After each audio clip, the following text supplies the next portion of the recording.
Uh, Hi once again, welcome all. I Sandro Stephen on behalf of Indian Angel, welcome all of you for the virtual session of Chai Time.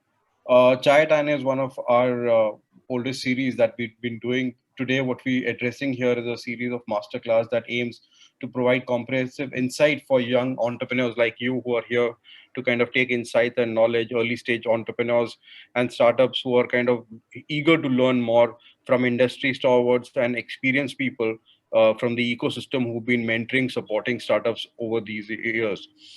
Chai Time right now today, as you see, is powered by AWS, Amazon Web Services, in association with I Am Bangalore. This is, like I said, our first ever virtual masterclass. The art of pitching is the topic. Pitching to investors is the topic for the day today.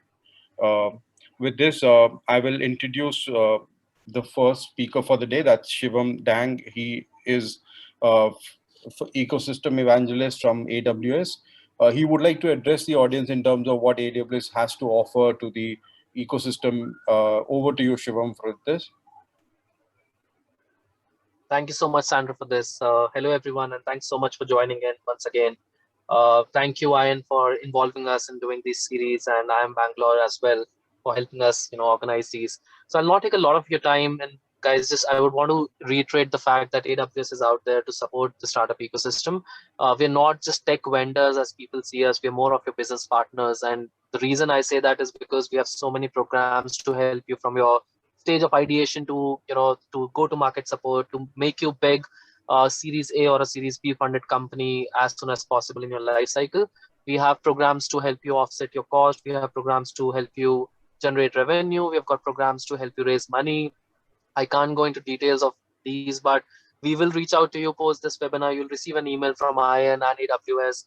Feel free to reach out to me. I'll be marked on those emails. Feel free to reach out to me so that we can take the conversation forward. Uh, Before I leave, just a quick one on Founders Tier. That's a program that I believe is very beneficial for all the early stage or idea stage entrepreneurs. If you're still very new in your entrepreneurship journey and trying to experiment on cloud, do feel free to go on the AWS website, search for Founders Tier, which will give you an instant $1,000 in your account, in your AWS account, and you can feel free to you can experiment with the different services that we have. If you're already using AWS, you want to explore more of those credits, more of those support, we will connect shortly after this webinar. And thank you so much once again for joining in. Thanks, Andrew. Thank you, Shivam, for that. With this, before we move on to the our main speaker for the day, we have Miss Aarti Prasad. She's a program manager at I Am Bangalore. I would want Aarti to kind of speak a few words on the initiative of what I Am Bangalore is offering. The whole initiative today, as you see, the art of pitching to investors by Vikas Kuthiala is powered by AWS in collaboration with I Am Bangalore. Aarti, over to you. Thank you so much, Sandro. Good evening to everyone. And the AWS speaker, I'm going to keep it very short. So NSRCell has been nurturing entrepreneurs for over 2 decades now. So our core strength has always been the mentoring support and the alumni connect that we have. And we also have a very structured program at NSRCell to take you through a pre-incubation phase and then moving to a 12-month incubation at NSRCell. So I'm just going to drop a note in the chat window, those who would like to connect with us or explore incubation opportunities at NSRCell, to write to us. We do support all sectors. We are sector agnostic. And we support both for-profit and not-for-profit startups. Thank you so much. Sandro, over to you. Thank you, Aarti, for that. With this, we move on to the final speaker. So before that, addressing to the whole topic that we have, the art of pitching to investors, what you say during an investor pitch presentation does matter, but what matters the most is how you say it. Every startup requires the right kind of pitch, a well-crafted business plan with a dash of confidence, and pitching with business to a potential investor is an art.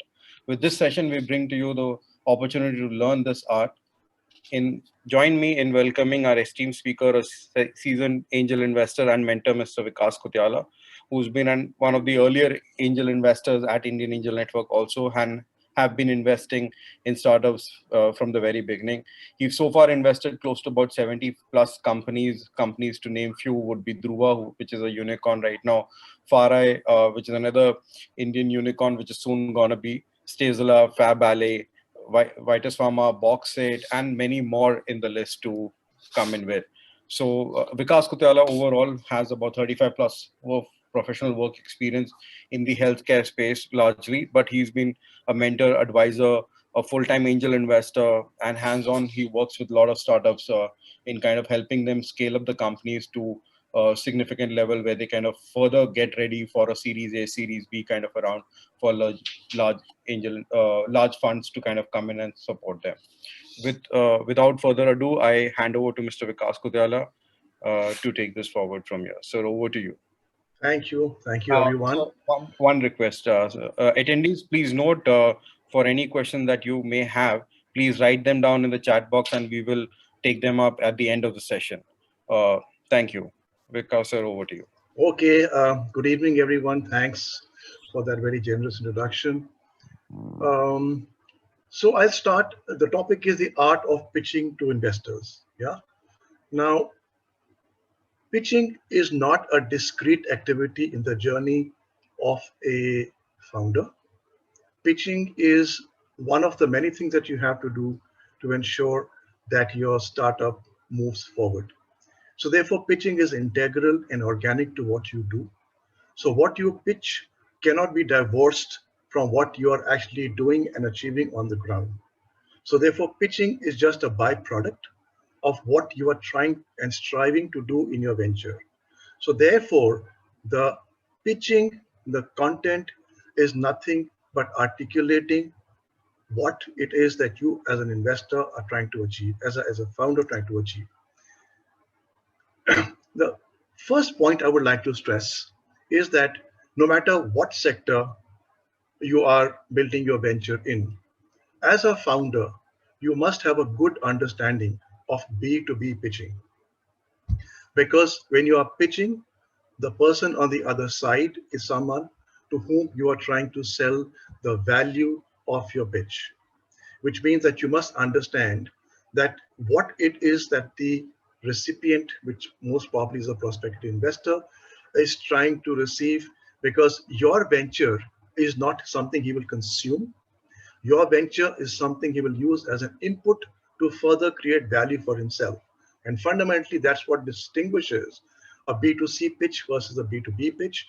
A B2B pitch is that you are presenting to someone for whom this would be an attractive prospective input, a resource, which the prospective investor will evaluate to see whether with that input that you are giving him, can he create value for himself and for yourself. This could be the most important pitch you make in your life. Therefore, you better ensure that you get to know what it takes to do a good B2B pitch. And let's try and see if we can pick something up in the chat today. You know, it's not about telling a story. A lot of times founders fall in the trap of trying to start with an anecdote of how, what epiphany they had in their life and how they suddenly thought and suddenly saw that gap. That may be an important, interesting trivia, but the serious business of the day will not move on that axis. What will really move the business forward? If you are able to, through your content and through your articulation to the prospective investor, tangibilize the future success that you are chasing in your venture in the context of today in a credible way. So it's not about being very, very extravagant in your claims. It's not about trying to present a sweeping vision, trying to say that you are starting and building a very, very large venture from day one. It has to be honest, but it must give to the prospective investor a feel for what it is that you're trying to do in a credible way. When I say credible way, when I say it should not be a story, it should be tangibilized, let's break it down as to what it actually means. It means that first and foremost, you have to very sharply and crisply, in a simple manner, articulate as to what prospective customer need you think you and your venture is fulfilling. It must be a gap in the market in the sense that either it has not been addressed before or you are addressing it in a different way that people come to accept it as a different proposition, right? Now, when I say the market map, market gap, it means that here is a need, here is the opportunity, this is what I'm chasing.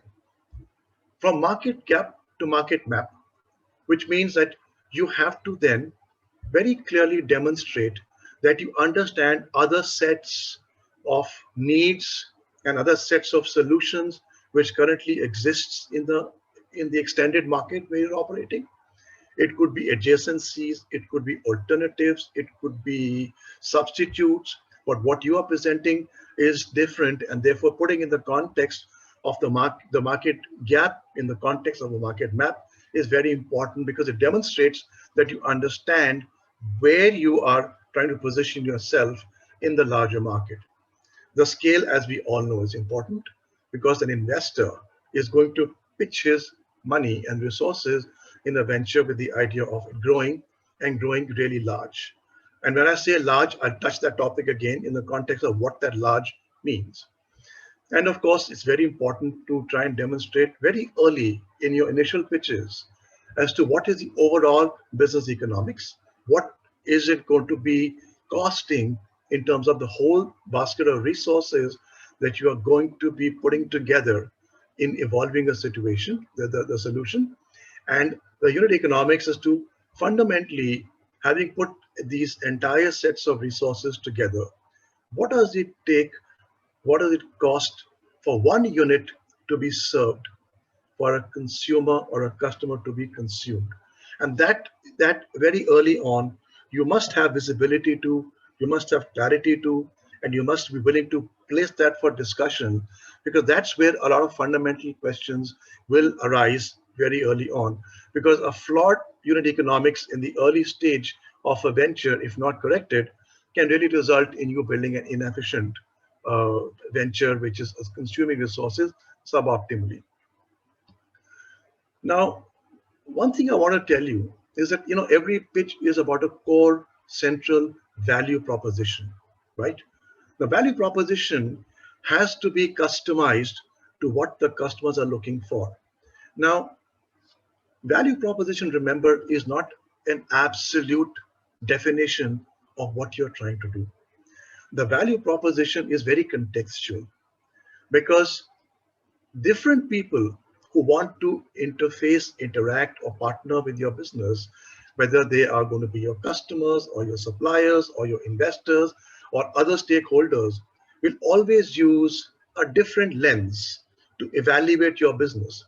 They may not be that interested in the whole of your business, but maybe that aspect of your business where they think that there is a value interchange and exchange with them, right?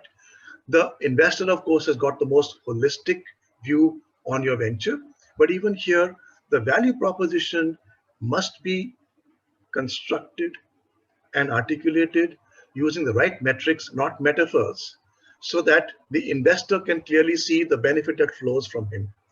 One of the fundamental tenets of doing a successful B2B presentation is that you've done your homework well. You understand the business of the business manager to whom you're presenting your value proposition. You understand exactly where it fits, and you're able to demonstrate that with the inclusion of your services, your value proposition, they will somehow incrementally benefit, and what it costs them to buy your services, your input, your product will be much lower than what they will be able to translate this by way of a benefit. So put this in the context of a prospective investor. He obviously would like to see that if he's going to take a risk of investing in an early stage venture, that this will multiply in a manner that is credible and smart and real in today's context. Yeah. Now, very often you see that very quickly in any B2B pitch, in any early stage pitch from a founder to prospective investors, the founders typically come with a valuation number in their head. How they get it, where they get it from, is not known, but they certainly have some kind of effect. They've heard, oh, you cannot dilute too much, or you should not give more than 20% of your company to a seed investor, and so on and so forth. And somehow they believe that the higher the valuation for a given check, the lower the valuation, so they have somehow won, right?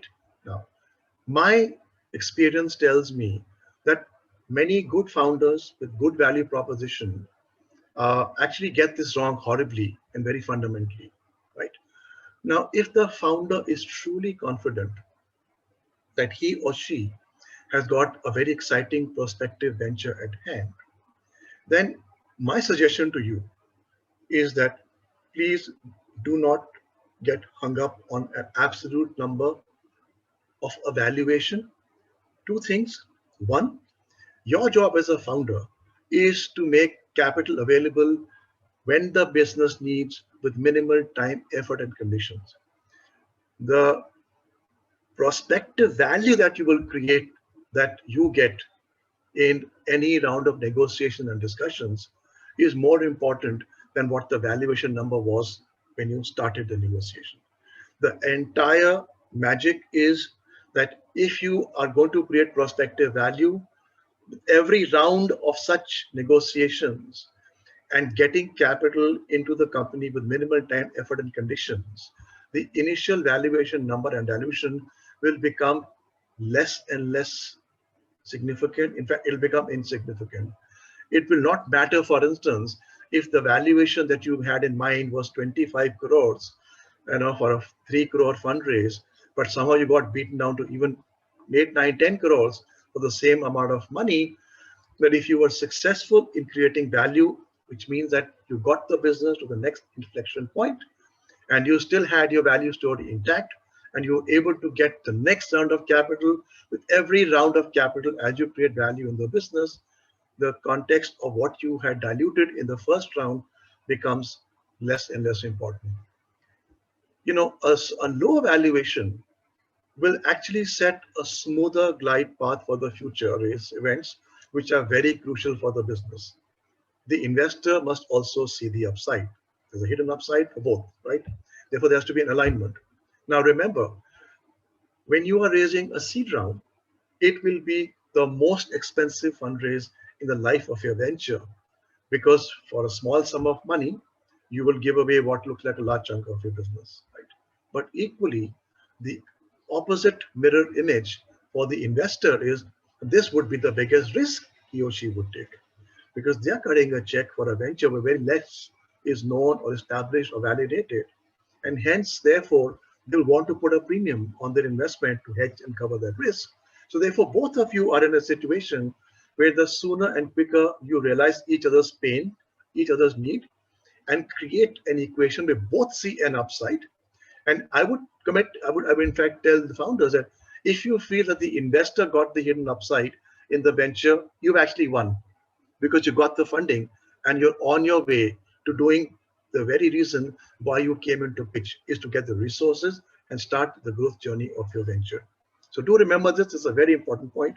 Founders often kind of get hung up on the valuation. Now, when you are pitching, as I've said, I've used terms like contextual presentation of the value proposition, depending upon what is the reference starting point of the prospective investor. It must align with what the investor is wanting. I'm not saying that you contrive or construct a story just to tell the investor what they want to hear. You have to understand the investor's motivation, needs, objectives, and goals, and highlight where and how your venture story is addressing those. And if it is not addressing those, it is absolutely okay to be important and upfront and learn from the situation and go back and tweak and see whether this can be accommodated. If not, then that is not the investor for you, right? I'll come back to this point again where I'm telling you that you are looking not for an investor, but a long-term business partner, right? So therefore, unless there is an alignment, it is infructuous to try and go and close the deal, even though you may feel that you're getting the best valuation, right? Now, the starting point is that any investor would want to see that apart from the excitement of the idea, apart from the intuitive feel that, yeah, what you're saying is something different, exciting, novel, not been done before, it's not been tried before, maybe it'll work. But that is all in the realms of theory. What is really hard ground reality is that you must show up at the doorstep of your first investor with some compelling validation that you have paying customers, because that demonstrates that a natural inbound traction for your goods and services is the first sign that you are on the right track. Investors are only helping you enlarge the volume of paying customers. They're not replacing your paying customers. They're helping you strengthen your story, strengthen your product, so that the volume, the line, the number of paying customers increases. We are both on the same side of the table. You will execute it in a manner that the resources an investor provides you to increase the volume of paying customers. Now, very often founders come and they are building something which is deep tech, right? Where you will not have a single paying customer for a long time in a SaaS product, in a deep tech. Now, that doesn't mean that if you don't have a paying customer, then your story hasn't begun. It means that you have to find compelling validation which will suggest that you will soon have paying customers. So which means that other domain experts have looked at your venture, they've given a thumbs up, they want to invest, they validated it, they feel it's good, it's great. So therefore that would substitute for what would be in a paying customer for consumer products and services. That would sort of bring the equilibrium, and you can use that as your go forward story as so that you have traction, right? As I said, for a low barrier, low friction conversation, ensure that your investment proposition delivers mutual benefit. It must deliver two-way ROI to your investor and to your business. And the sooner you get to your funding, the sooner you get to the right business partner, you must close and move on. Do not hang around trying to look for a bigger check, more valuation. It will not give you commensurate return if you get the wrong business partner. And when I say business partner, I'll come in and touch upon that. What other things that you must also equally validate when you are trying to raise funds for your venture, right? Because you have to make dozens of pitches, right? Before you even get somebody who will give you a patient hearing or give the impression that that investor is actually evaluating taking a financial position. Funding is not the only outcome that you will expect from the first few conversations. In fact, the first few conversations must help you listen more. A mistake which a lot of founders tend to make is that they are not listening to what the prospective investor is telling them, even when you start to feel that, yeah, यहाँ पे investment नहीं मिलेगा.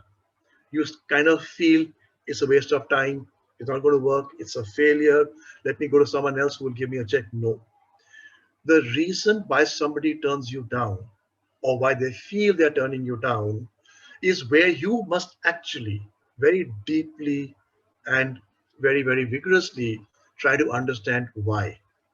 Because you will uncover some really good insights, not just in making a story a little more interesting, exciting, but sometimes even in helping you improve and enhance on your value proposition. And believe me, in those meetings, those points, those insights, those suggestions of investors turning you down will actually strengthen your ability to eventually find the right investor and the right venture partner. So not getting funded at the end of a good conversation is not a failure. You have to understand where you fell short, what else you could have done, what else should you focus on, and take that as a learning and come for funding, go with insights in the initial pitches, I think can be your motto. And you are strengthening and growing in confidence, because you are becoming stronger in what your value proposition is. So therefore, now, what is the fundamental, I say this to a lot of founders. Now, this is slightly post-pitching, but let me tell you why I'm addressing this. I said in the beginning that pitching is merely a byproduct of what you are doing in your venture, right? And so when you are pitching, you actually have to bring the whole of your thinking of the venture to the table for discussion, because the prospective investor will want to know exactly what you're doing, how you will do it, and what are the risks and assumptions you have made, how credible are they in the context of how you built your business model. This, according to me, is the most important, attribute of success and driving success in a business, whether small or big, for the rest of your life, is the ability to accurately forecast, or not just sales, customers, behavior, employees, and everything. Let me explain to you this by giving you small insights and example. One of the most successful companies, and I go back and I work for that organization, so I know the science of how they would do this, is a company called Frito-Lay. Now, they were in the business of selling salty snacks, potato chips. Yet, for something which anybody could make, anybody could market, build a brand, spend money, put product on the shelf, and be successful. Yet, for decades and decades altogether, they had more than 55% market share, and they had more than 30% profitability to any of their competitors who was anywhere close to them. And that business only went about on one business premise, which is freshness. So when they would do consumer research years after years, and they would ask the consumers as to what is the most important attribute that you buy a bag of potato chips.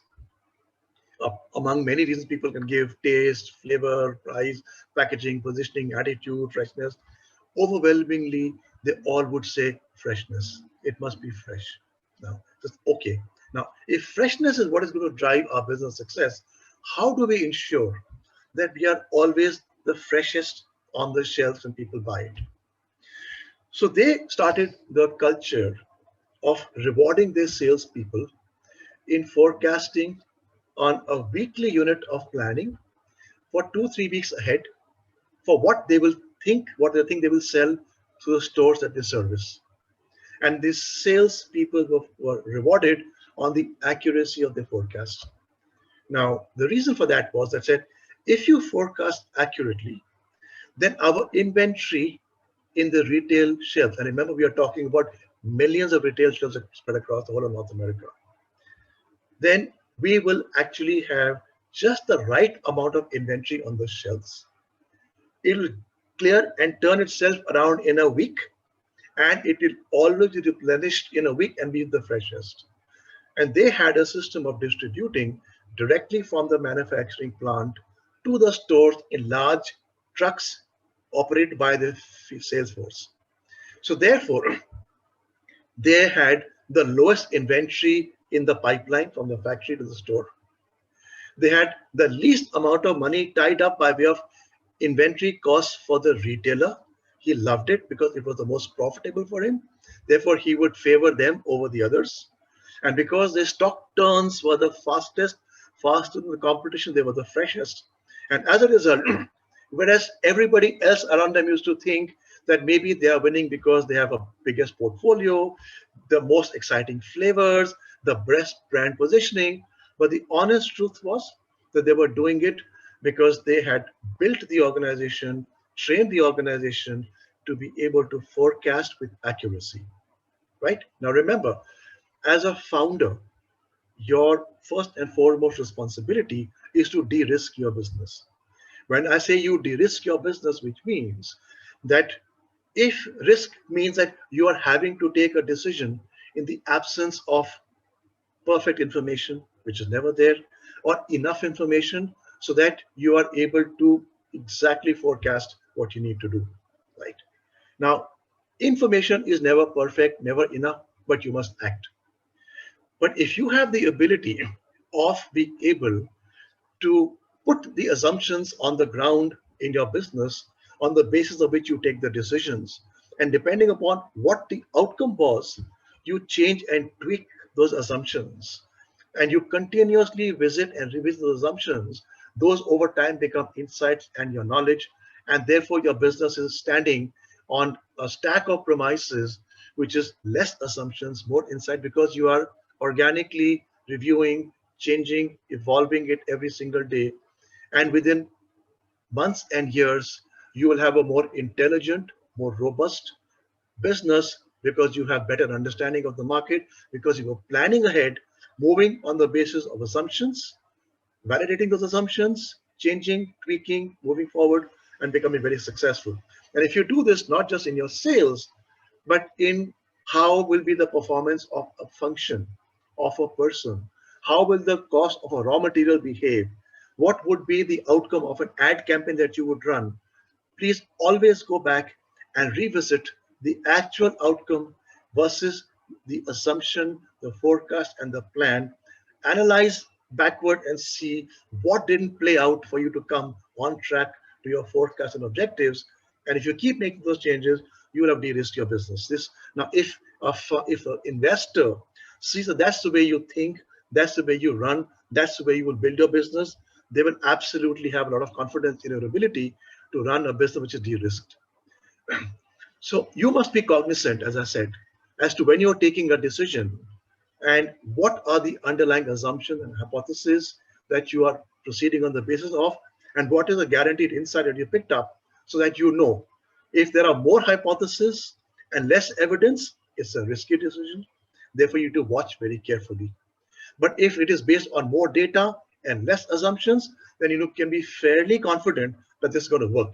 So which means in the latter, you will be tentatively putting resources, probing and trying to see what the progress you make. In the latter, when you know it's built on data and insights and evidence, you can safely commit more resources because they'll be less at risk. So you see how this will help you allocate the resources you have. And as a founder, as a startup founder, you'll always have fewer resources and many ideas what to do. So this is one way of making sure that your resources are being used fundamentally in the right way with de-risking in the business. You must demonstrate the agility to constantly organize and evolve your business knowledge into what I call a proprietary internal equity book. Just remember this term, go back and try to build and construct a concept of building this inside your business. What is this proprietary internal equity book that I call? It is exactly this, being aware and being cognizant that when I am taking key business decisions, what are the considerations on the basis of which I have decided to take that decision? And in that considerations, how many of these are actually assumptions? How many of them are, I don't know, we'll find out. And how much is it that it's absolutely right, we've done this, we have data, we know exactly what it is. Now, the complete stack from knowing 100% that this is the way it's going to work, it's worked and we know it, to very low percentage confidence in what it will be, that stack is your internal proprietary book. In the early stage of your venture, the stack of assumptions and guesswork will be a lot more, and the stack of the knowledge and insight and data will be less. But if you are constantly working to convert the assumptions and the hypothesis into insight, you will become more and more confident of doing things your way, your enterprise's way, and that is your proprietary internal equity book. You have built the book of knowledge, of insights of your business by organically, constantly validating assumptions through your actions and outcomes and analysis, converting it into a market knowledge, market database, so that now you are making a business very robust and less risky. Okay. All enterprises must have a proprietary internal equity book with a mix of business premises, what I just said. This could be a combination of evidence right down to a very tentative assumption. Now, whether it is a startup venture that you are commencing, or it is a large enterprise like a Microsoft or a Boeing or a General Electric or Procter & Gamble or whichever field you may, they will all have a proprietary internal equity book. The only difference is their book will be very large, and in their book, the market insight knowledge based stack will predominate. But in the case of a new business, the assumption which are yet to be validated will predominate. But over time, you will see, if you're aware, if you're cognizant as a founder, this is your fundamental responsibility to see how it is that you are making your internal proprietary book robust and strong. So when you are pitching to an investor, you must very transparently share as to what is the state of your proprietary intellectual equity book. It's full of assumptions. It's full of things that you have to validate. But as long as you demonstrate that you're aware, and that fact that you know that these are the risks, then the investor will know exactly what risks you are taking. And if that matches with his ability and appetite to take that risk and support that risk, he is your right business partner, which means he's understood that where you stand, what you want to achieve, what you know, what you don't know, but you know what you don't know, and you're working on what you don't know to get to know it better. And therefore, that'll be a very open, transparent, good discussion to have so that you will have the confidence and alignment and no confusion in the strategic steps that you want to take, and they will support. So, as I said, in a startup, the internal equity uh, is more of assumptions which are not validated.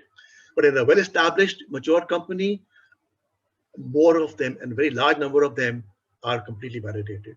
So if I decide to send a man in a space vehicle straight over to Venus right now, everything is an assumption, it's a blind risk. Nobody will support it, right? And if I want to do a Aadhaar card based program from the government, where all I have to do is show my Aadhaar card and get a benefit, there is no risk, then that will be, nobody will do it because it's known, it's completely, as I say, a milk run. But an enterprise, a business enterprise which has to grow, has to take risks, has to constantly create this book. Now, when you are growing, your assumptions need to be put into the stack, because as you address new markets, new customers, new products, you go back to being a novice. So you may have in your book a knowledge which makes you very good at doing certain things, but if you have to grow, then you have to bring in new assumptions to target new markets, new customers, and that must be there as a process discipline in your venture based on growth. Now, this is again one of my favorite lines. People say entrepreneurs take risks. They don't take risks. I'm sorry. Enterprise and an entrepreneur's job is to actually de-risk the business. His job is to actually manage and mitigate their business, not to add risk to more risk. Their job is to encounter a situation which is risk laden and then to go about how to de-risking it, and finding ways to do it in very frugal ways. Remember, you have taken the big risk having decided to turn an entrepreneur in the first place, probably giving up something like a good job, good opportunity, but you chose to be an entrepreneur. So your job is not to take risks. Your job is to actually identify and de-risk and manage the risk so that your business doesn't suffer.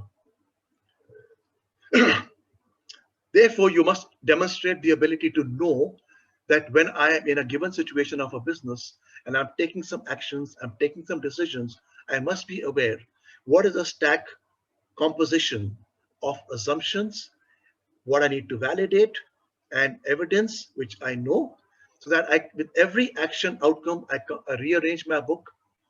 I hopefully convert assumptions into evidence, and I keep entering new assumptions because I have to grow and make my business very robust and good at many things, not just the one thing you set out to choose to do, right?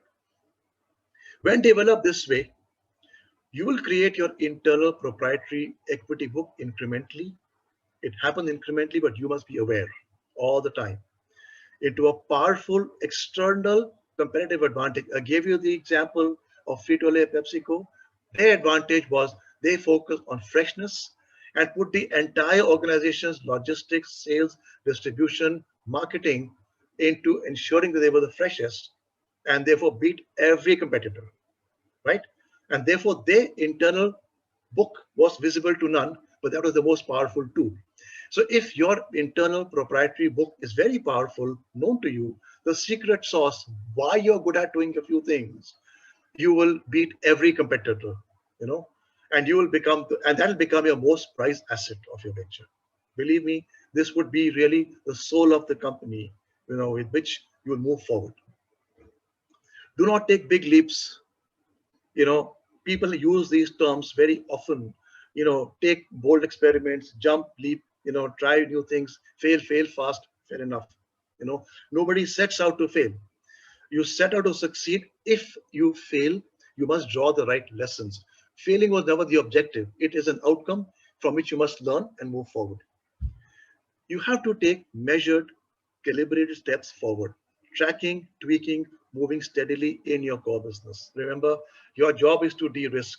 Resources are limited, energy is limited, excitement is high.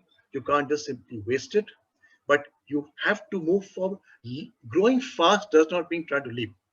Growing fast means that making your business strong and very strong, and then it starts to grow and exponentially grow on its own. There's nothing called you give a hockey stick turn a gear to your business. It doesn't happen that way. It has to be done very thoughtfully, in a very focused manner, to make sure that all the core attributes of your business are receiving the best attention: customer service, product quality, consistency, and so on and so forth. So I said, while doing so, constantly evaluate the performance and outcomes versus predicated of the underlying assumption. I keep coming back to this point because it's very important. A lot of founders don't keep track of this. As to when I did this, what was I thinking? What were my assumptions? You will have enough data. The fact that this hasn't happened doesn't mean it's a failure. Let me analyze why it hasn't happened. And then you will go back and see if the data was flawed, assumption was flawed, interpretation was flawed or different or whatever, and you will get better and better incrementally doing this. This is a constant job that you must do as a hardworking beaver in your business, right? But yes, I would say it's just a number, but about 20% of your resource, energy, and mind space you must keep for innovation, pilots, experiment, that you may take a leap ahead approach, so that you're not betting the whole house in taking a leap. Yet you want to make sure that in your business, there is an inbuilt lab where you are giving time to think bold, think free, think blue, and create new experiments, so that if 1 in 5 or 10 works, you know what to support. And again, in that, you think 1 in 5 will work, you will support, then 1 in 5 will work. So maybe 1 in 20 will work. So you will therefore keep working on it and bring it close to your business and integrate once you think it's got traction.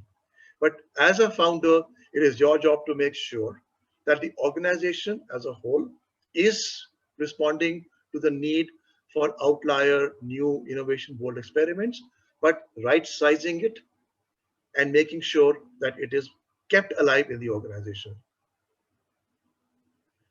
Now, very often people say, how much should I raise? What should be a round size? Now, there is one fundamental principle. One, of course, as I said, you have to look for the right business partner, right? But the right sizing of the round is based on one very fundamental consideration, is that your business must move from where it is to the next inflection point in your journey. And the next inflection point is something that you may have your own hypotheses, but very often the incoming investor will probably put the markers. They would want to say, okay, you are here, you got 500 paying customers, but I'd like to see that with this investment, you would have 5,000 paying customers, right? So therefore, which means that that's the next inflection point, whereupon the incoming business partner investor feels that he will have taken it to the level from where a fresh value proposition can be articulated to invite other investors to ensure that your journey for growth is continuing in an organic way. So therefore, you must have a very good, should I say, articulation of the next inflection point in your journey, and then working backwards, see how much it costs, and put another 20% on top of that as a buffer, as a contingency, so that you are not struggling, because not every bet will pay off. But that's the right amount of funds to raise for at least in the early rounds. And then once your business becomes slightly stronger, then I think the inflection points become very large and the check size could become very large. But in the big, it must be tight, it must be defendable, it must be credible. And therefore, now, as I said, when you're looking for the right business partner, it's not just the size of the check, it's not just the credentials of the incoming investor, it's not just the valuation. What a right business partner can bring apart from the check are other resources which, believe me, at times can be as valuable, like your mentoring, the networking with strategic, resources that you might need, alignment for forward and onward thinking, giving it the right visibility, and so on and so forth. Evaluate those also very seriously, because a mismatch over here could leave you really stranded, right? So do not just, as I said, seek maximization of valuation as a number. A false valuation could leave you absolutely stranded despite a good performance. And there are examples galore. You know, as you know, an investor will come in if he can see 2 rounds ahead, and they see a success 2 rounds ahead. So if you had put a valuation of 10 crores and said yes to it, and if somebody somehow got the same money, same business for 20 crores ahead, and if you've done 5x in every round, by the third round, the person who took a 20 crore valuation startup will really have had to produce magical numbers to get the funding then, and now he's stuck on a khajur ka ped. Your job is to make sure, as I said, that capital is made available to the venture with minimal fuss and effort so that your value creation journey never stops. So define the next inflection point in a venture that takes it to the next transformational phase based on precise milestone. This should help you right size the quantum of the fund size. Investors cut. Now, this is understanding investors' mindset. Investors cut check against the visibility and scale of future paying customers, which you don't have today. But they take the risk and they help you create those for tomorrow. So if the investor walks away from the meeting that you are going to have paying customers tomorrow, he will cut that check. Now, what are the conditions precedent for that? You must have some paying customers today. And it must be a largest market. You have to find the market gap, the scale, the unit economics, the overall economics, so that the customers will come. The investor's job is to help you get more customers, right? And therefore, if there is a momentum, it's easier. Because at the end of the day, the investor's money is only what they call, weaning off phase when you can't walk or run on your own, but eventually you run on the customer's money. So it is also in the investor's interest to see how fast can you become completely independent of investors' money and completely relying on customers' money. So therefore, you're aligned over here, and that's the most critical point to understand an investor's mindset. The ability to attract the right talent early in the business at a lower than market price success factor is like a resource. You're getting checks, you're getting money from the business partner, you're getting mentoring, strategic inputs, getting market contacts, visibility, maybe future universe of investors. But equally important is to build the right team.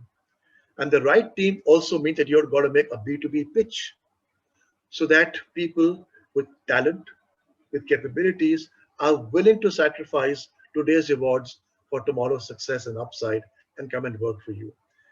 You cannot succeed if you, in the early phase of your business, try and attract talent at the market prices. It'll never work for you. I can't, underestimate the importance of ethics, integrity, transparency in your business, and you absolutely have to be the most honest person in the universe to lead this. Remember, no bad surprises. You make mistakes, be humble, accept, learn, never deviate from core values, and always think about doing the right thing from governance, ethics. Be fair to your employees, be fair to your investors. You will never fail. You must build a lean organizations. There can only be two sets of customers in the early stage of your business. One, who bring customers. Second, who serve customers. There is no place for the third person. And you as a founder also must be doing either one, ideally both, right? You can't be saying, I'm the founder and I'm leading a team. No, in the beginning, you're everything, right? And as you scale, you must learn how to build a lean structure so that you then bring two sets of layers in your organizations, those who bring the customers and those who support who bring the customers, those who serve the customers, and those who support those people. That's it. There is no room for a third person. Everything else has to be accommodated within the structure. As a founder, you must set a performance-driven thinking organization, build a culture of merit. And this is very important. You got to train your people to become entrepreneurs. So when somebody comes to you with a problem, don't just take delight in telling them what the solution is and them applauding you that what a great founder you are. You always have a solution to a problem. Encourage them, set a culture. If you come to me with a problem or not to me, to your supervisor with a problem, please always come with a corresponding recommended solution. Your best thought of solution. So train your people not to think problem, train your people to think solution so that slowly over time they'll become independent entrepreneurs, not just managers who need supervisors. Oh, sorry, what have I done?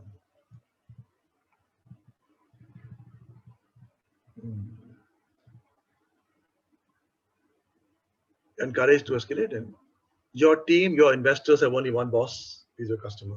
And if your investor understands that, he is a right business partner. If your investor thinks he's your boss, he's a wrong business partner, right? So therefore, you all have to be on the same side to making sure that your job is to bring more customers, serve them, and better than what exists in the marketplace, and that'll take you forward. So this is something that I think I should tell you. When you are looking for the right business partner, IN is, in my view, one of the best business prospective partners for any founder. There is a very old saying, I don't know if any of you understand Punjabi, but I'll explain to you. The very old famous saying that in the olden days, जिस लाहौर नहीं देखा वो जमिया नहीं. People used to say in the 30s, 40s, and 50s, look, if you have not been to Lahore, you have not been born. Your life was not worth living if you have not in a lifetime been to Lahore. And I say the same thing to the founders. If you have not pitched at IEN, you have not started your journey to looking for the right business partner. So keep that in mind. With that, I will stop. I will now be happy to take questions. And the team at IN, I think, have been looking at your questions. And if they are good enough to read them out to me, then I'll answer them. Thank you very much. Thank you so much, sir, for such an insightful talk. I'm sure our audience must have learned a lot from it today. Hi, this is Divya Jain from Indian Angel Network, and we shall now proceed to the Q&A session. First question is, how do we calculate the unit cost when we are only predicting the number of future customers? How do we unit cost? Yeah, well, how do?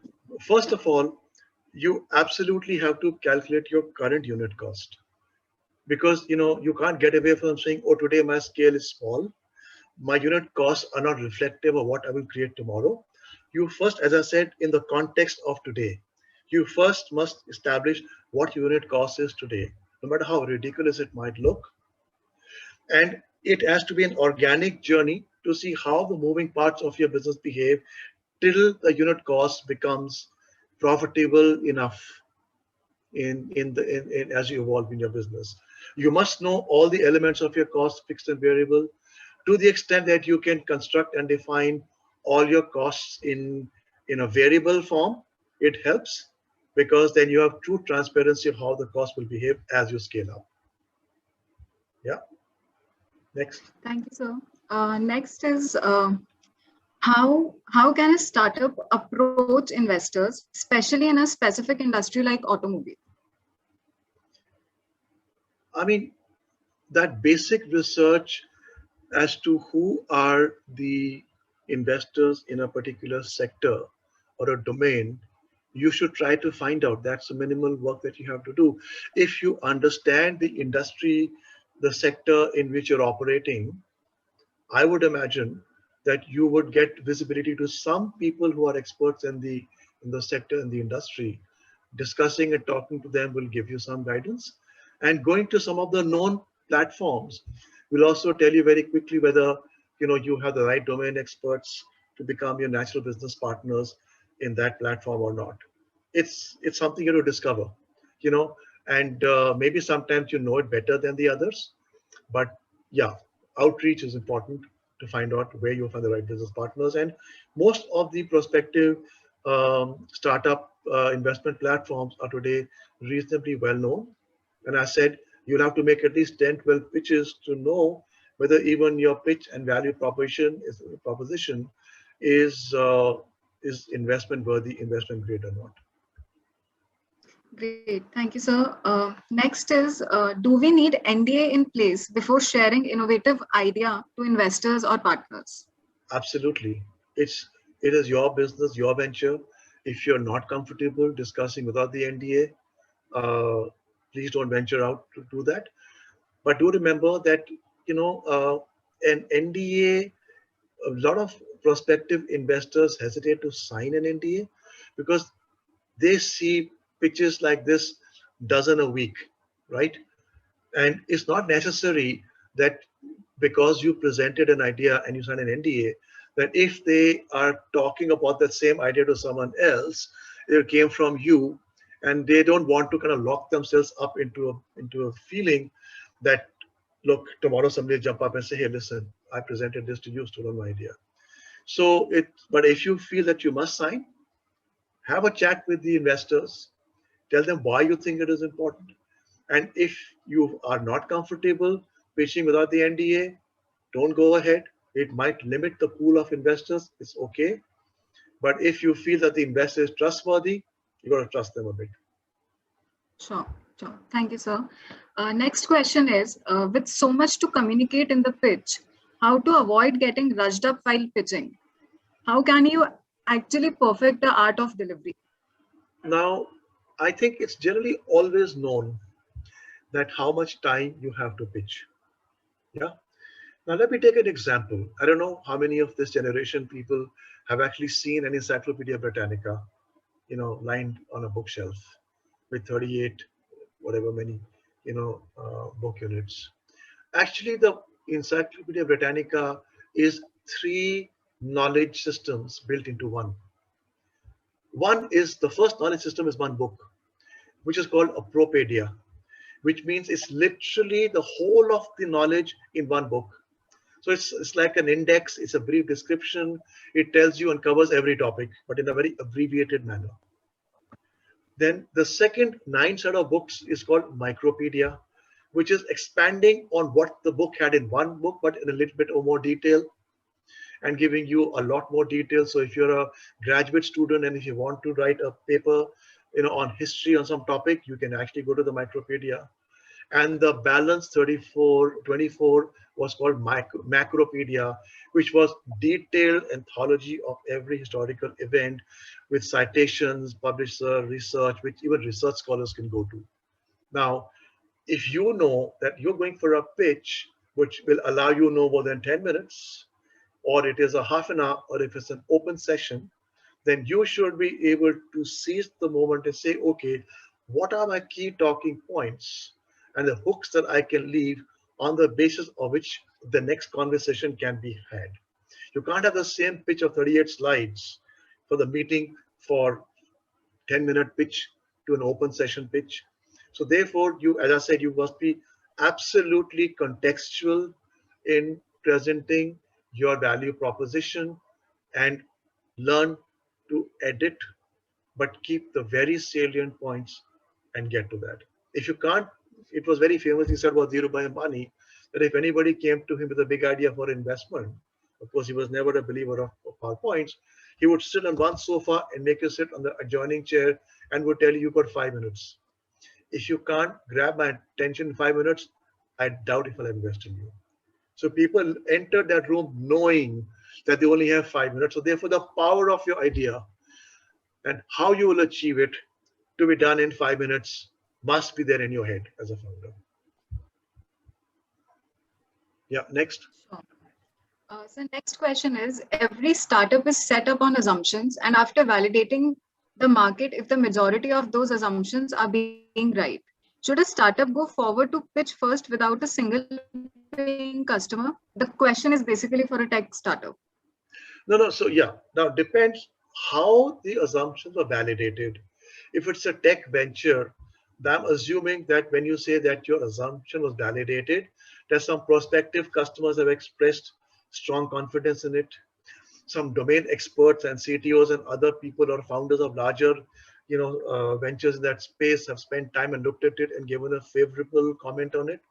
Then, yeah, I think, of course, a deep tech startup with a long gestation for monetization, that is how you will validate your assumptions and are not having paying customers necessarily, which is why I said that the quality of assumptions must be right.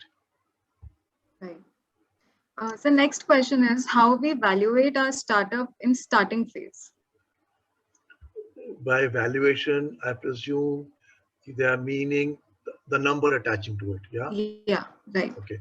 So first and foremost, when you go and make your first few pitches, and if you make them to accredited investors, I think one of the first things you should be able to pick up whether your venture is investment grade today or not. That's the first gauge, go, no go. If you're not investment grade, which means that people are saying whatever it is that you're saying is not qualified enough for an investor to step in, for a third party investor to step in, right? And if it is not that, then you need to understand what is the gap between where you are to what makes it investment grade. Yeah. And once you start getting the traction, this is investment grade, and now the negotiation is on a valuation, number, participation. Remember, the incoming investor will not see any skin in the game for less than 15% of participation in the company's equity, and you may not want to go beyond 25% of your equity. Now, but what you must be very clear is that how much money do you need to get from where you are to the next inflection point. If the next inflection point is 3 crores, 2 crores, 4 crores, then somewhere between 15 to 20% dilution and 3 to 4 crores will sort of get you the early ballpark number on the basis of which you can start in negotiations. And then depending upon the quality of the rest of the things that you offer, the confidence you inspire, the final number will settle. But that's the way I would say you would kind of calibrate it. Right, right. So next question is from a founder. He says, we are growing rapidly. A unicorn is entering our market soon. We'll try our best to have a differentiated and unique service, but how do we show our potential investor that we are worthy of raising capital? If you think that what you're doing is unique, you have to highlight that uniqueness in a credible way. You saying as a founder, this is unique, may not be sufficient for the investor to cut a check. It has to be demonstrated and validated that what you are doing is truly unique. And if a unicorn is entering your space, one, that's a sort of mega validation of what you're doing, that what you're doing is unique. But then, of course, whether the investors will think that it may be unique for today, but it may not remain unique very soon, will depend upon how you're able to demonstrate that uniqueness will endure despite somebody entering. Right, right. So next question is, talking about cybersecurity to Indian audience is like selling ice to Eskimos. What would your pro tip be for such a pitch? See, look, now I'm not from this domain. It would be very unfair to me just try and pretend as if I have something of value to offer to you. I suggest that if this, we will try and get this question answered by another member of the IN network, sure, who is from this domain, and hopefully they can give you. This is not my domain, so let me not try and tell you something that is not worth your time and my time. Sure, sir. Next question is, for a B2B service-based startup, is it fine to have only one to three high-paying customers and focus on them? Will it be a risk that needs to be mitigated? Oh, absolutely. I mean, as I said, if you yourself feel it's a risk, then you know that your business is highly risk-laden, and that could be the first question that the prospective investors could ask. Now, if there are only 5 paying customers for it and large ones, and you've cracked one, then the context is very different. But if there are 5,000 prospective customers, then of course the context is very different, right? So And it's not as if in a B2B business it is 0 1 that you have five you're paying customers and nothing else. Then people will want to delve deeper and look into the quality of your sales customer pipeline and see how many of customers are at what stage or what level of confidence, what ticket size, what probability of closure, to tell that you are organically moving in the right direction. You have managed to close 3, 5, 7, whatever many customers that make critical sense in this business, and 3, 4, 5 are on the way because of what you have on the table. Then that kind of is the way to inspire confidence that it is small and risky, but not risky, therefore small. Right, right. So next question is related to the current COVID times. A founder is asking, this is a tough time. So should we Yes. be open for more rejections? Some people have suggested to him that if you can hold the business, then it will be funded in 3 to 5 months. I mean, look, it's a very generic question. And quite honestly, generic answer would be, as a founder, you must remain frugal at all times. And when the going gets difficult, you have to remain even hyper frugal. If if the business sector is such which is COVID afflicted, hospitality, uh, food hospitality, retail, travel, or other outdoor, lifestyle related, then chances are uh, that it would heal as the COVID circumstances ease. Then absolutely yes. But if there are some businesses which, despite COVID, now might be under more stress because the manner in which the solutions are being offered have fundamentally transformed, then you need to, so to take an example which may not be connected. So retail commercial space is a business which I think will structurally take a very long time to recover, because a big chunk of business will have moved work remote, work from home, and a hybrid blended model will be in place for a long time to come. Whereas even business travel will take a long time to come but will recover. But there are other businesses like recreational travel that may probably bounce back much faster, as we can see already with crowd in Manali. So yeah, so Right, it has right, contextual. Yeah. right. So next question is how to differentiate value proposition for customer and investors. So the founder says he knows that the value proposition he offers to his customer, but how should he think to drive right value proposition for investors? Is it the So exit strategy, which no, is no, the no, value no, proposition for no, no, investors? no, no, no, no, no. As I said, there is a core value proposition. If you are able to convince the investor that my customers are convinced about my value proposition and they're happy with it, and then that is the aspect we need to highlight apart from what the value proposition is. So therefore, to the investor, it's the same story, but the fact that 5 or 7 or 10 paying customers have demonstrated the following validation, that's what the investor will like to see. Right, right.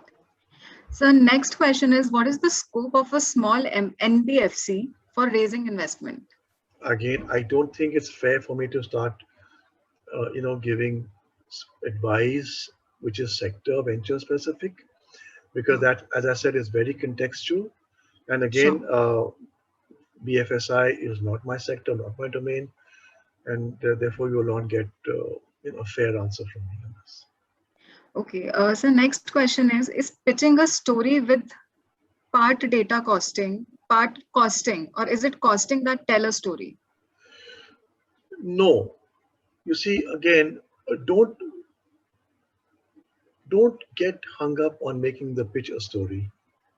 You see, a lot of these things are written around, talked about in LinkedIn. People hear experts give these sound bites, and somebody succeeded with a 5-minute elevator pitch because the story was engaging, moved the investor's heart, and no, it is a straight, sterile presentation of the value proposition of what your current customers are saying about you, how you are going about solving that problem.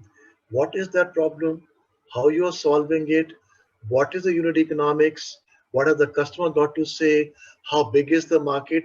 How unique you are, and how unique you will remain. Just address these elements, put this information in a flowing, logical narrative. That's your story. It's not Right. anecdotes. It's not about going back in life. It's not about saying that between the three founders we have 85 years of collective experience, and not that we were chuddy buddies from our IIT hostel and we did this together, so we know each other well. Those are small trivial matters. Nobody will change the decision based on these few things. They will absolutely focus on what I said. What's your story with your customers? What problem have you solved? What have they said? What have they paid? What did it cost you? What's the Right. scale? What are your competitors? How are you unique? How will you remain unique? Those are the things that you must focus and define and highlight. And that's your story. Right. Right. Of course, So it has to next, have the data, whatever you have. yeah, yeah. So next is a very basic question from a founder. Does language, considering Hindi and English, matters while pitching? Not at all.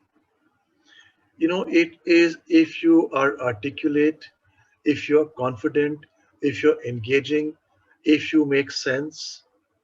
I don't think it makes a difference. You can't be pitching in Hindi to a Tamil investor platform or vice versa.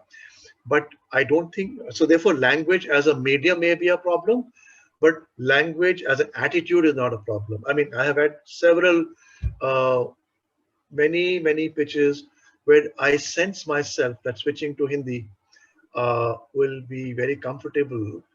And you should ask the investor, is it okay if I present to you in my natural native language?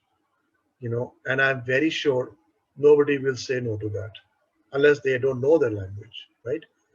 I'm sure if you feel that your strongest articulation, will be in the language that you speak, your mother language, your mother tongue in which you think, or which is the lingo of your market, please ask them, please tell them. And I don't think anybody will judge you for that or anybody will sort of mark you down for that. Sure. So next is what's the usual traction matrix, like such as number of paying customers, average monthly users, revenue earned, Very, etc. very different now. It's very different. No, so what usually what's the usual traction metric an investor like you look in for a startup, especially in a So SaaS startup? you see now, Y has to see that the momentum is on. No matter how few the customers are, the momentum is on. And if your scale is not there, that's what I will tell you. As I said to you, that you need to establish in your initial meetings whether you're investment grade or not, which means you've reached that level where people feel, yep, this looks like a value proposition which anybody with the need that you are fulfilling would be interested to tune in and seriously evaluate, maybe buy or not buy. But with increasing regularity, you are able to address more customers and more customers are buying it. Your customer acquisition is becoming apparent and growing, then that momentum is fine. And the investor will guide you as to what is the right threshold of scale or the pivotal moment at which they feel that they would be confident enough to think that they can now put the resources to get you to the next inflection point. Sure. Thank you, sir. So next question is, since you said stay lean on organization, for service businesses, people are most important bit. Yes. What is the percent of salary cost one should be comfortable with for the same, especially when you have paying customers on hand? Sorry, I mean, again, this is a very specific question. It depends what sector, what service. As I said, when you're small, only two sets of employees, those who bring customers, those who service customers. As your scale goes up, two levels in each, but the structure doesn't change. Those who bring customers and those who support them bring customers, lead generation, customer support, after sales, customer engagement, customer success, complaints resolution. So these are all support functions helping people get more customers. Similarly, for servicing, front-end operation staff, which are servicing, taking calls, servicing people, following up, and those people who are improving their ability to service more customers, trainers, content creators, knowledge, other resource planners, and so on and so forth. Subject matter experts, making them better, in the front end. So that's it. Now, the rest is in the realm of the unit economics of what you are serving and charging, and what it is costing you to survive as an enterprise, and what it is you're bringing at an enterprise level. So those are again very specific contextual discussions to be had uh, for an investor to make a determination whether this is investment grade or not. That's very specific in case to case. But the concept of what I said, if you are focusing on this, then at least you are demonstrating that you don't have resources, whether people or others, in the organizations which are not powering it ahead in the direction of where your customers are. Right, right. The next question is it a disadvantage to a solo entrepreneur at the time of pitch? Does having multiple co-founders tip the scale? Now, I think my general answer is people would like to see a co-founding team for the following reasons.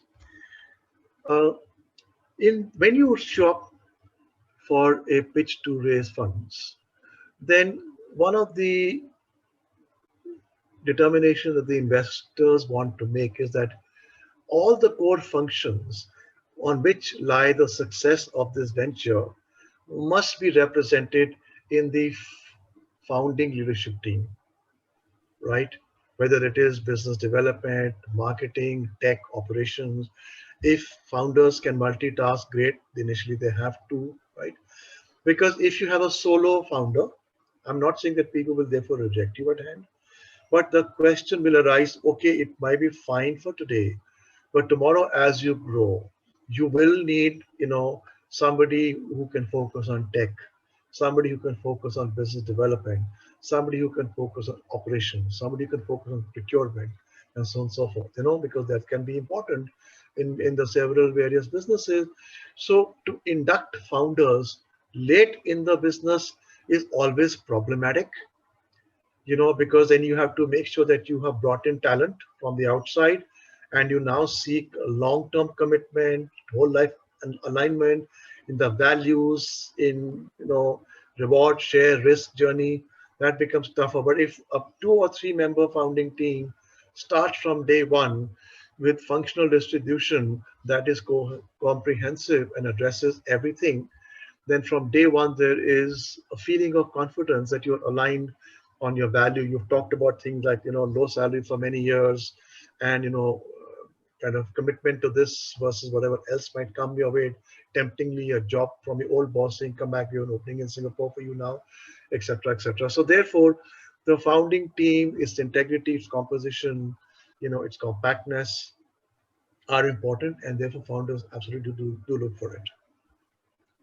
Thank you, sir. So next question is how to determine capex and opex at just idea stage.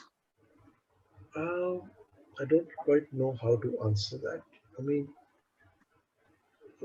OPEX would mean that this is money that you're directly spending in the hope of either creating or serving a customer. And the money that you invest to create that capacity is CAPEX. Right. In the interest of time, we'll be taking one last question now. To all the participants whose queries remain unanswered, they can reach out to us at events@indianangelnetwork.com, and we'll be happy to address your queries. So last question is, yes, please. what would you look for if a young first-time founder comes up with a validated idea and in hardware robotic startup? It's again a sector-specific question. Again, I mean, this is somebody trying to say, sir, if I pitch tomorrow, will you fund me? So, I mean, as I said, go back to all that I have said, right? So that will help you reflect and contemplate and evaluate that whether all the constructs of the value proposition are in place for me to evaluate your business. You see, I mean, it's not a whimsical decision. I like you, I like your space. It's not like that. The chemistry was very good, no. Those may be very small, points in the end that help. But what really matters is the hard academic compliance to what I have laid out as the various critical, parameters and attributes that you must have in a successful pitch for the investor to be able to make the right evaluation and decision to invest. See, the investor must see all the data and the information necessary to make that determination. Go back to what I had said. You have to de-risk your value proposition in the business. You have to de-risk your pitch. You have to make sure that all the information that the investor would like to see is present. Maybe some of it is based on, some of these are somewhat unvalidated, some of them are assumptions, some of them are time tests, but as a whole, I think the proposition itself seems attractive. And wherever there is softness in your value proposition, where we have quality of assumptions or some other unrealistic assumptions, that is what the investor will tell you. And that is where you will improve your pitch and your deck and get ready with each pitch that you make, get better with each pitch that you make, provided you are listening and open and humble and accept that, look, my job is not only to go back home tonight with a yes or a no on funding traction. That will happen on its own the day you have learned to listen and incorporate and go back and rework, not just on your pitch, on your venture. Remember, some things may just be that you have to tweak your pitch. Some of the things people tell you, maybe go and rework your venture and then come and reflect in your pitch and come to me. Those are most important. People giving you suggestions how to improve your pitch may not be that useful, but people giving you suggestions, which means go back, go and rework and strengthen a few things, clarify a few things, work on a few things, find out a few more things, is absolutely very, very vital, because it is preparing you to get funded one day, which is your objective. Your objective not to get funded that day with that pitch. Your objective is to get funded one day. And as I said, if you follow to all that I've said, for you to make, that least effort, least friction, you have to follow these disciplines and you will get funded. And that's your job as a founder, to bring in capital, at the right time in the organization, so that the momentum to create value prospectively in the future is never broken or never retarded. With this, we come to the end of our Chai tie-in session, The Art of Pitching to Investors. I will take this opportunity to express my heartfelt gratitude for Mr. Vikas Kuthiala. Thank you so much, sir, for joining us. It has been a great and a very comprehensive session. While fundraising is an essential part of any business, it can be tough and frustrating for many first-time. Divya, I just want to thank, there were more than 350 people. They took the time out. They also invested time. They came with hopes and expectations. I think it is very important for us to seek their sincere feedback, right? To know if they got from this pitch what they were looking for, and if there were any suggestions they would make, what should have been covered, what wasn't covered. I think we are all learning all the time. So it would be great help to us at IN to see what is it that the founders come with their expectations when they come to a pitch session like this, and how were we able to satisfy those. Thank you very much all. Right, absolutely, sir. Absolutely, sir. To all the participants, thank you everyone for joining and making this session a huge hit. I hope we added value to you. For those of you whose query haven't been answered, or maybe some of you might be looking to raise, please feel free to write to us at events@indianangelnetwork.com. We have dropped in the email ID in the chat box below. And please don't forget to mention the session name in the subject while writing to us. And we would definitely look forward for your feedback. All right. Good night all. Happy Wimbledon watching. or whatever is Thank your you so much for gig in joining. life. Yeah. Okay. Bye. Yeah. Have a happy weekend. Thank you, everyone.